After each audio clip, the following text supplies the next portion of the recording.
बिहार प्रदेश के जिला भागलपुर की रहने वाली महिला जो लगभग 20 वर्ष पहले दिल्ली में आकर रही।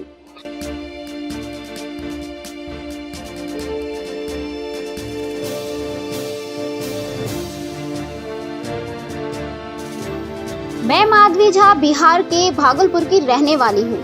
मैंने भागलपुर सुंदरवती महिला कॉलेज से संस्कृत में ऑनर्स की और बीए की हुई है और मैंने संगीत में क्लासिक म्यूजिक में भी एमए की हुई है। मेरे ससुर रमाकांत झा जो पुलिस अध्यक्ष रहकर रिटायर हुए हैं और मेरे पिताजी संस्कृत शिक्षक और हेडमास्टर पद से रिटायर हुए हैं।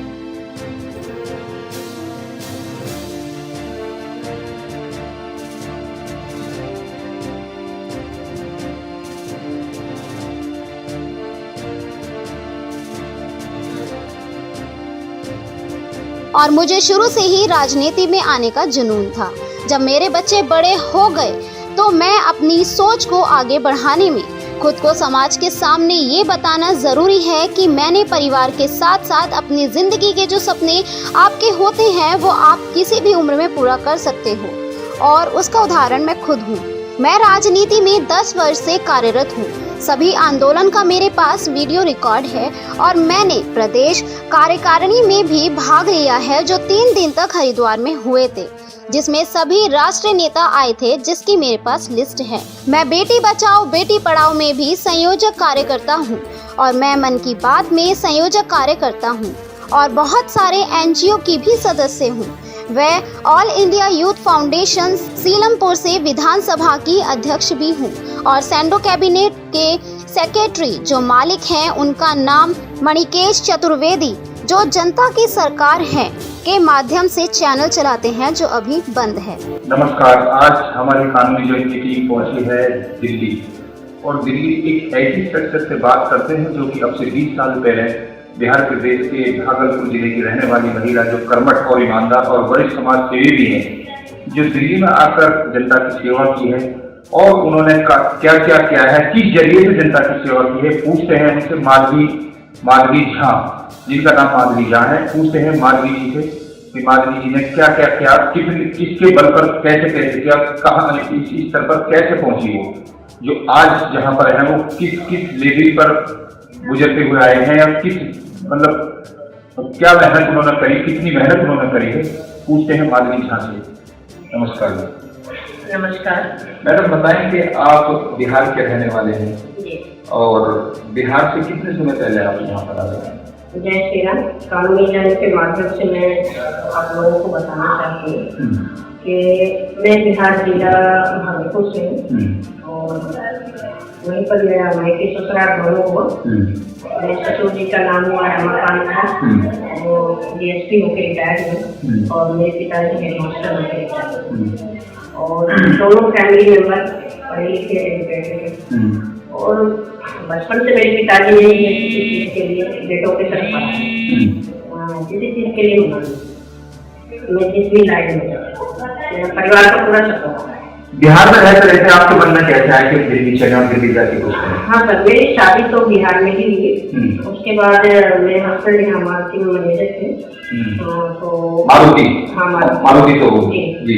तो मैं बिहार से भागलपुर आ गई और भागलपुर से जब बिहार में आए तो बच्चे मेरे दिल्ली में ही हुए, वहीं पर पढ़े लिखे। बच्चों की पैदाइश दिल्ली में हुई? जी। बड़ी लड़की हमारी अभी IIT इंजीनियरिंग में पढ़ाई कर रही है लास्ट ईयर में और अभी जो है गैस की तैयारी कर रही है।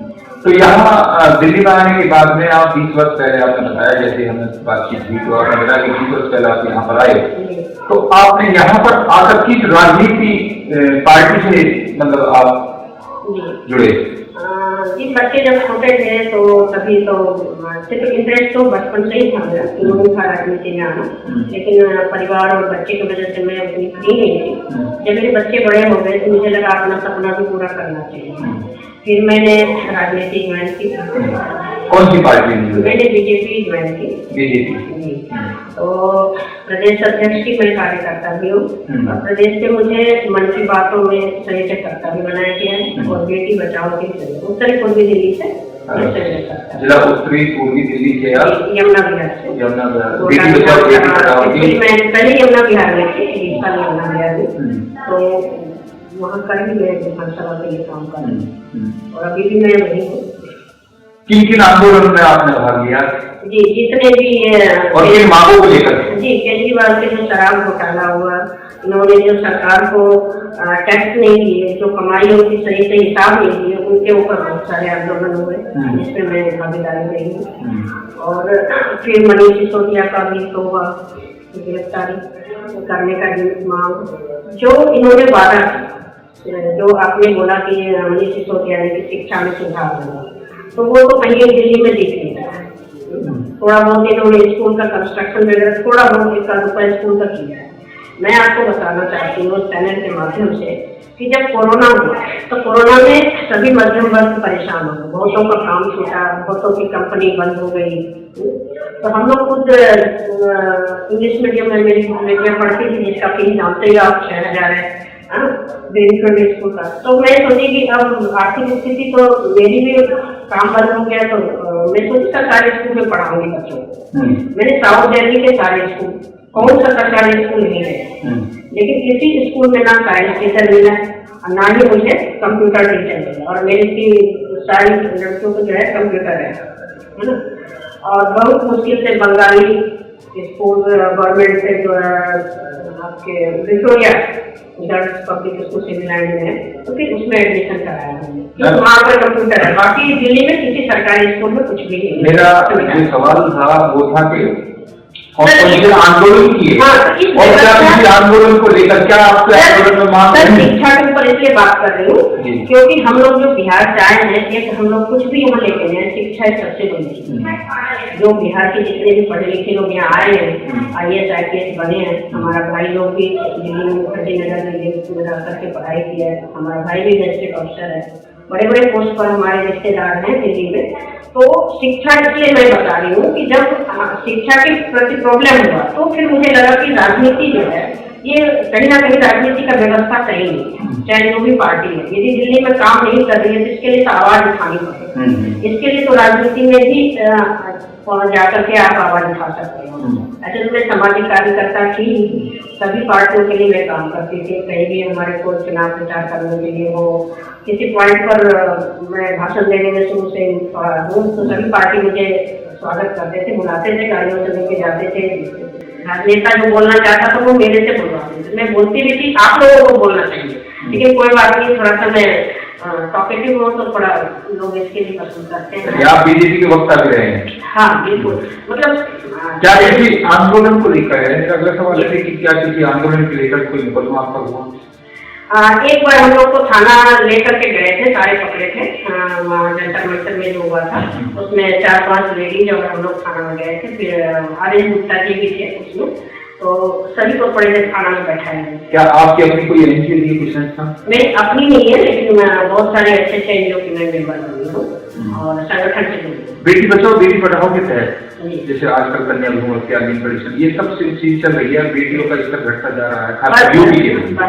बिहार में पहले घटा हुआ था, लेकिन बिहार में थोड़ा बढ़ना, बिहार हरियाणा में घटा हुआ था, हरियाणा में बढ़ना लगा है क्योंकि राजनीतिक सरकार तक पूरी छापे पड़ रहे हैं, डॉक्टर्स पकड़े जा रहे हैं, जो जीपी यानी जिला छाप डॉक्टर्स होते हैं, सब अंजाम देते हैं। तो भारत की ये गंभीर मुद्दाएं हैं, यही दोनों चीज है जिससे मैंने एक तो मन की बात में मोदी जी के सुनती भी हूँ, तो मोदी जी का भी यही उद्देश्य है कि आप ग्राउंड लेवल पर काम कीजिए सभी नेता, ठीक है। आप एसी से जाना, एसी में रहना, एसी में भाषण देना, तो गरीबों का गरीबी कैसे दिखेगी जब तक आप गरीबों के बीच में जाइएगा। उनका और गरीबी के ऊपर ही सारा रोटी सेकते हैं, यानी कि उनके नाम पर भी योजना में पैसा आते हैं और वहाँ तक नहीं पहुँचते। तो मोदी जी का दोष थोड़ा है, मोदी जी तो बड़े लेवल पर सब काम कर ही रहे। आज से 20 साल पहले जो नहीं हुआ वो मोदी जी कर रहे हैं। मोदी जी से तो किसी का शिकायत नहीं, वो तो हमारे सबके माँ बाप हैं, मैं तो उनको माँ बाप ही समझती हूँ। उन्हीं माता पिता बंधु सखा सभी बोलते भी है कि मोदी जी ने क्या किया, तो मोदी जी ने क्या नहीं किया ये बताओ। 20 साल उनको दो यदि देश को नहीं पलटते, ठीक है। उनको अभी 10 साल में रोजगार के लिए तो इतने यातायात सुविधाएं देख लो, बड़े बड़े जो मंदिर बन रहे हैं सब कुछ, वहाँ पर रोजगार ही तो बढ़ेंगे। तो मोदी जी से किसी को कोई शिकायत नहीं है। ये सोच लो कि यदि आपने पानी खोल दिया है, किसी के नहीं पहुँच रहा है, कोई प्यासा मर रहा है, तो उसमें दोष किसका है? बिचौलिए का दोष। तो बीच में जो बंदे पड़े हैं, कार्यकर्ता हुए या जो भी मंत्री हुए, मेले एमपी हुए, इनके हिसाब किताब जनता, हाँ सिस्टम जो सिस्टम है, सिस्टम में गलती कहाँ है उसको देखना है और उसको सुधारना है। जो अधिकारी पदाधिकारी पद लेकर बैठे हैं, ये सारी जिम्मेवारी उनकी है, लेकिन वो जब नहीं करते हैं, पुलिस प्रशासन जब काम नहीं करती है, तो हम लोग NGO के माध्यम से आवाज उठाते हैं। ठीक है, शैडो कैबिनेट के लिए मैं सेक्रेटरी हूँ। शैडो कैबिनेट का मतलब ये है राज्य और केंद्र सरकार के ऊपर जो काम होता है उसमें जो खामियां हैं वो शैडो कैबिनेट, दूसरे देश में तो है शैडो कैबिनेट, है ना। आप भारत में भी इस चीजों को इन्होंने मणिकेश चतुर्वेदी जी ने पहली बार शैडो कैबिनेट नाम से इन्होंने अपना NGO बनाए हैं।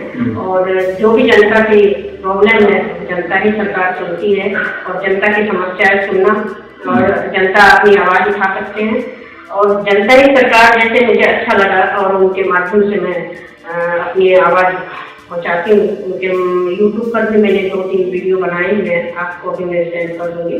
और उसके बाद आपकी कानूनी जंग से जब मैंने परिचय हुई तो मुझे तो नाम ही अच्छा लगा, क्योंकि मुझे किसी भी पार्टी की क्रिटिसाइज नहीं करनी है, क्योंकि सभी पार्टी ने कुछ सही किया, कुछ गलत किया, तो हम सभी किसी को गलत नहीं बोल सकते हैं कि जब जो सरकार है वो सारे काम अच्छे करे। जब सरकार किसी की होती है तो जनता उसको डिसाइड करती है कि हमारी सरकार कितना काम कर रहा है, नहीं कर रहा है, उसके हिसाब से वोट होता है, उसके हिसाब से आपको पता ही रिजल्ट निकल ही जाता है। हमारे चैनल द्वारा कोई और संदेश देना चाहते हैं? जी, कानूनी जंग के माध्यम से मैं यही चाहती हूँ कि मैं जनता के बीच में आवाज उठाऊं कानूनी जंग के माध्यम से। कानून के अंतर्गत रह के ही मैं जो भी बोलूंगी कानूनी तौर पे ही बात करूंगी। मुझे किसी पार्टी से, किसी विपक्ष पार्टी से, किसी से कोई शिकायत नहीं है। क्या आगामी होने वाले निकाय चुनाव, क्योंकि बिलोंग करती हैं आप, वैसे तो बिहार से करती हैं, दिल्ली से सारी ID वगैरह है आपकी, पीछे बात की थी, आपने बताया कि निकाय चुनाव यूपी के अंदर होने वाले हैं, तो यूपी में निकाय चुनाव की क्या आगामी होने वाले चुनाव में आपकी क्या तैयारी है? मेयर चुनाव हो या सभापति, निगम पार्षद? सर कुछ जो है RSU हुआ और RTI 2-3 पार्टियां हैं जो हमारे को टिकट देना चाहिए, समाजवादी की। आपकी इच्छा भी है, यानी आप आगामी होने वाले चुनाव में आप तैयारी कर रही हैं? हाँ, कर रही हूँ। चाहती हैं चुनाव? जी, आपको अगर मौका मिला तो मैं कहीं तो BJP से ही चाहूँगी। बाकी तो समाज के लिए मैं काम करना चाहती हूँ, सारी पार्टी हमारी ही है, मैं किसी पार्टी को ये नहीं करती हूँ, सभी पार्टी मिलके तो देश का ही तो काम करना है। ठीक है, और इतनी बड़ी देश में काम है, समस्याएं हैं, कोई एक पार्टी तो कर नहीं सकती है। चारों पार्टी हमारे चारों भाई हैं, जैसे एक परिवार को चलाने के लिए सभी भाई मिलके चलाते हैं, एक दूसरे को आप लड़ाई ना करो टिकट के लिए। ठीक है, शांतिपूर्ण रह करके जनता की समस्या सुनो और जनता के लिए काम करो। राजनीति में आते क्यों है? समाज को सुधारने के लिए, ना कि समाज में दंगा फैलाने के लिए।